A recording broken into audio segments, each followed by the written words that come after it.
The evening sun stretched its golden fingers across a quiet African village, casting long shadows over red clay roads and thatched roofs.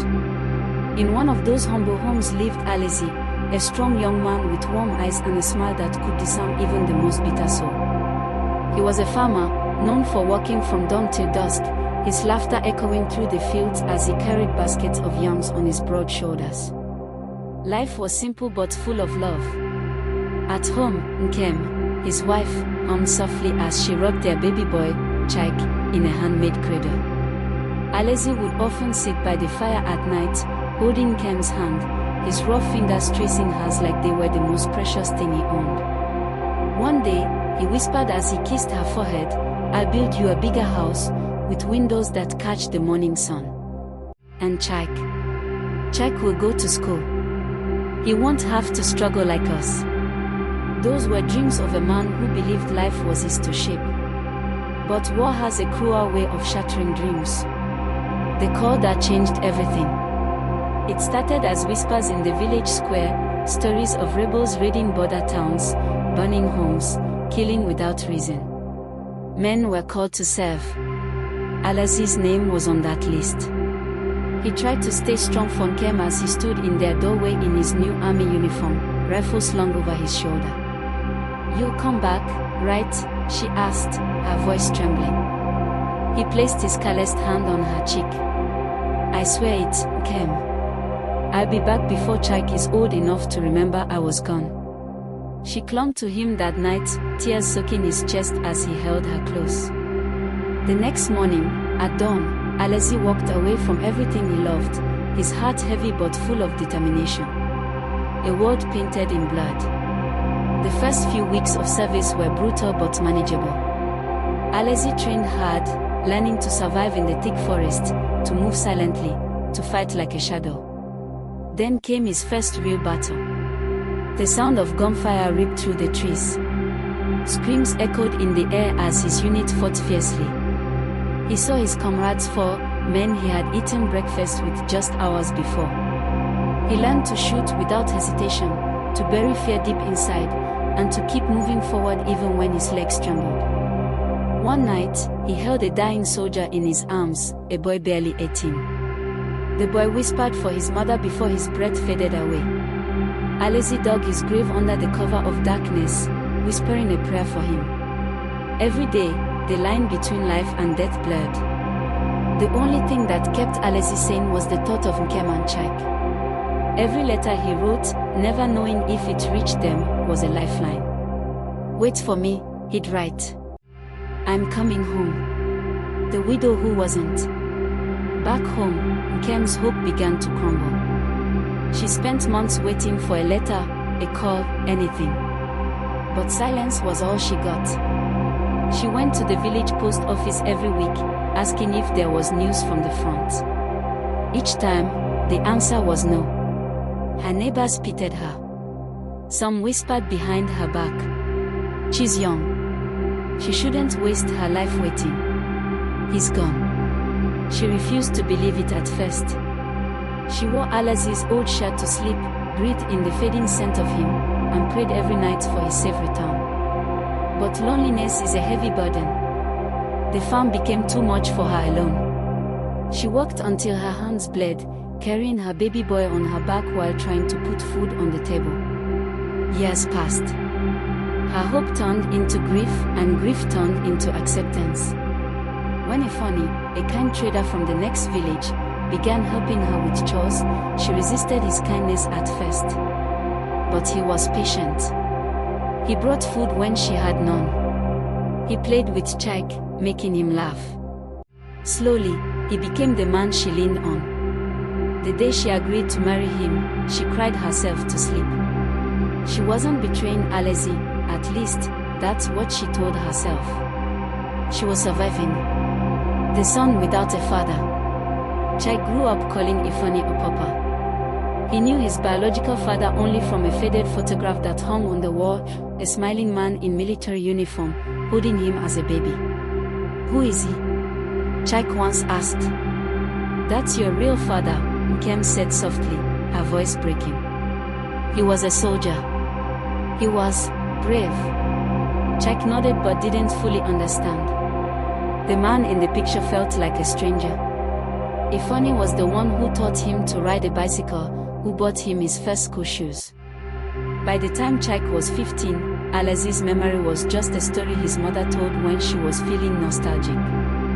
The soldier who refused to die. Meanwhile, Alazi was enduring hell. He had been captured once during a raid, beaten and starved by enemy fighters. They left him tied up in a muddy cell, where rats crawled over his wounds. He whispered Nkem's name every night, forcing himself to stay alive. Months later, he escaped with a few other prisoners, crawling through the forest like a wounded animal. He fought on for years, his body becoming a map of scars, his soul heavy but unbroken. When peace finally came, he was discharged. They gave him a small stipend, a handshake, and sent him home. He was no longer the young, strong man who had left. His hair was speckled with grey, his body lean and hardened, but his heart beat with one thought: I'm going home. The long road home. The bus ride back to his village felt like a dream. He clutched a single flower he had bought from a roadside vendor. He imagined Kem's tears of joy, Jack's smile, the sound of his family's laughter. When he reached the village, people stared at him as if they'd seen a ghost. Some gasped, Alazi. He's alive. Others just watched in silence. His heart pounded as he approached his home. The house looked beautiful, freshly painted, flowers blooming by the window. His heart swelled with pride. She kept it for me. He straightened his uniform, wiped his sweaty hands on his trousers, and knocked on the door. The moment that broke him, the door creaked open. Nkem stood there. She looked older, more graceful, but her face was instantly familiar. Her eyes widened in shock. Alazi, she whispered, as tears filled her eyes.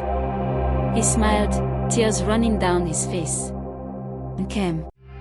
I'm home. But then, a man appeared behind her. He was younger, strong, and his arm slid around her waist instinctively. Alazi froze. Mama, who's this? The voice came from the yard. Alazi turned and saw a young man, tall, confident, about 18 years old. His son. Jack. Alazi's breath caught in his throat. Jack, he whispered. The boy frowned. Who are you? Alazi's voice cracked. I'm your father. Jack shook his head. My father is dead. Those words hit Alazi harder than any bullet ever had. Nkem sobbed, clutching her chest. Jack, this is your real father. He's alive. Jack looked at the stranger in front of him, unsure, his heart torn between loyalty to the man who raised him and curiosity about this ghost from the past. The flower slipped from Alazi's trembling hand, falling to the ground. His vision blurred with tears. A home that wasn't his anymore. Alazi stepped back. I survived all these years because of you, he said softly, his voice shaking. Every night, I dreamed of this moment. I thought I'd walk in, and you'd run into my arms. I thought my boy would know me. Nkem cried harder. I'm sorry, Alazi. I thought you were dead.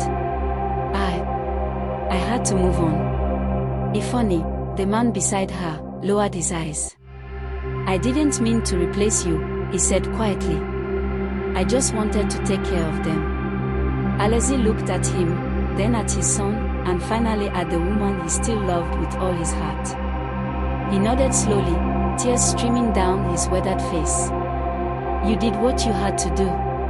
I can't blame you. Then, without another word, Alazi turned and walked away. The ghost in the village.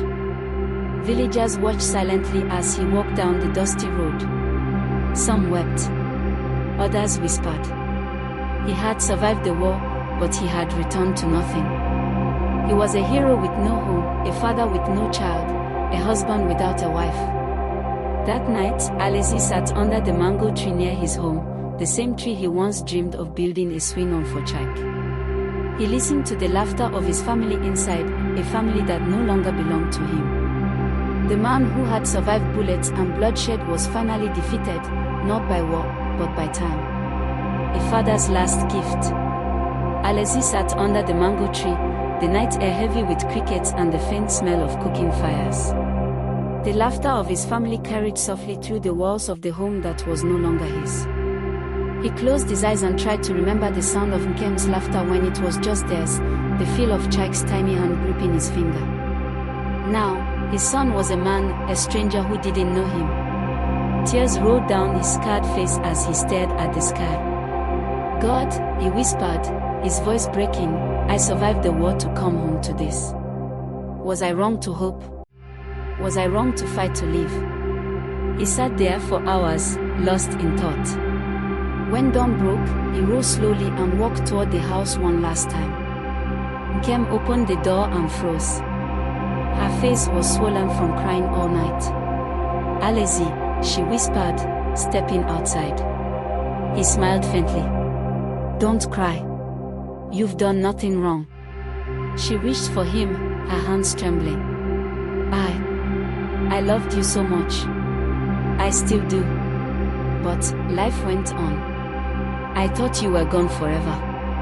I know, he said gently. He took a deep breath. Take care of him, Kem. Tell Chike, tell him I'm proud of him.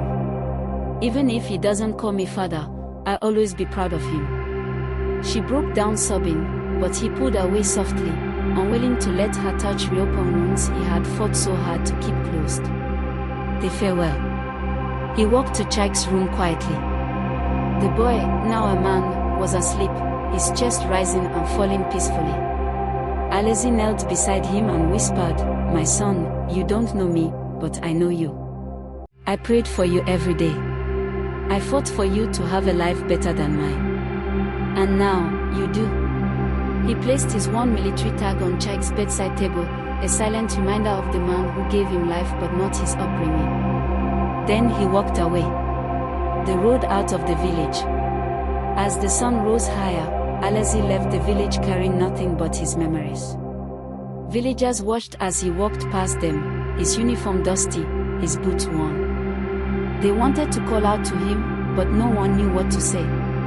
Some whispered, the soldier came home too late. Others bowed their heads in silence.